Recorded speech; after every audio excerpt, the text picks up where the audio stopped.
Sikh തീവ്രവാദിയായിരുന്ന ഭിന്ദ്രൻവാലയെയും കൂട്ടാളികളെയും golden ടെമ്പിളിൽ നിന്നും തുരത്താൻ നടത്തിയ സൈനിക നടപടിയാണ് ഓപ്പറേഷൻ ബ്ലൂ സ്റ്റാർ.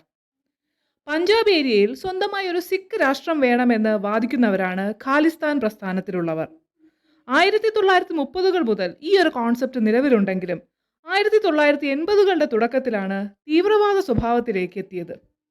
ഈ ഒരു ഖാലിസ്ഥാൻ മൂവ്മെന്റിന്റെ പ്രധാന നേതാവായിരുന്നു ജർണൈൽ സിംഗ് ഭിന്ദ്രൻവാല. 1978-ലെ സിഖ് നിരങ്കാരി ലഹളയോടുകൂടിയാണ് ഭിന്ദ്രൻവാല പ്രശസ്തനായത്. 1982-ൽ അദ്ദേഹത്തിന്റെ കീഴിൽ ധരം യുദ്ധ് മോർച്ച എന്ന സംഘടന നിലവിൽ വന്നു. ഇവരുടെ പ്രധാന ആവശ്യം 1973-ൽ ശിരോമണി അകാലിദൾ പുറത്തിറക്കിയ അനന്ത്പൂർ സാഹിബ് റെസൊല്യൂഷൻ സർക്കാർ അംഗീകരിക്കണം എന്നുള്ളതായിരുന്നു. പക്ഷെ അതൊരു വിഘടനവാദപരമായ ഒരു ആവശ്യമായി കണ്ട് ശ്രീമതി ഇന്ദിരാഗാന്ധി തള്ളിക്കളയുകയാണ് ഉണ്ടായത്. 1982-ൽ ഭിന്ദ്രൻവാലയും കൂട്ടാളികളും അമൃത്സറിലെ ഗോൾഡൻ ടെമ്പിൾ അവരുടെ താവളമാക്കി മാറ്റി. 1983 ഒക്ടോബറിൽ പഞ്ചാബ് പ്രസിഡന്റ് ഭരണത്തിന് കീഴിലായി. 1984 ജൂൺ 3-ന് സംസ്ഥാനത്ത് 36 മണിക്കൂർ കർഫ്യൂ പ്രഖ്യാപിക്കുകയും ആശയവിനിമയത്തിനും യാത്രയ്ക്കുമുള്ള എല്ലാ മാർഗങ്ങളും അടയ്ക്കുകയും ചെയ്തു. ജൂൺ 5-ന് കുൽദീപ് സിംഗ് ബ്രാർ എന്ന ഓഫീസറിന്റെ നേതൃത്വത്തിൽ ഇന്ത്യൻ സൈന്യം ഗോൾഡൻ ടെമ്പിളിനുള്ളിൽ പ്രവേശിച്ചു.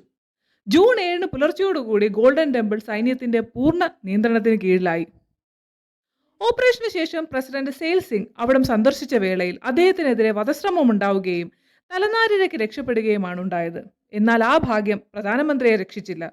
1984 ഒക്ടോബർ 31-ന് തന്റെ 2 സിഖ് ബോഡി ഗാർഡ്സായ സത്വന്ത് സിംഗിന്റെയും ബിഎൻ സിംഗിന്റെയും വെടിയേറ്റ് ഇന്ദിരാഗാന്ധി കൊല്ലപ്പെട്ടു. അതിനു തുടർച്ചയായി ഉത്തരേന്ത്യയിൽ വ്യാപകമായി സിഖുകാർ ആക്രമിക്കപ്പെട്ടു. ഓപ്പറേഷൻ ബ്ലൂ സ്റ്റാറിന്റെ സമയത്ത് ആർമി ചീഫ് ആയിരുന്ന ജനറൽ അരുൺ ശ്രീധർ വൈദ്യ പിന്നീട് 1986-ൽ പൂനെയിൽ വച്ച് കൊല്ലപ്പെട്ടു. 1986 മാർച്ചോടുകൂടി ഗോൾഡൻ ടെമ്പിൾ വീണ്ടും തീവ്രവാദികളുടെ കയ്യിലായി.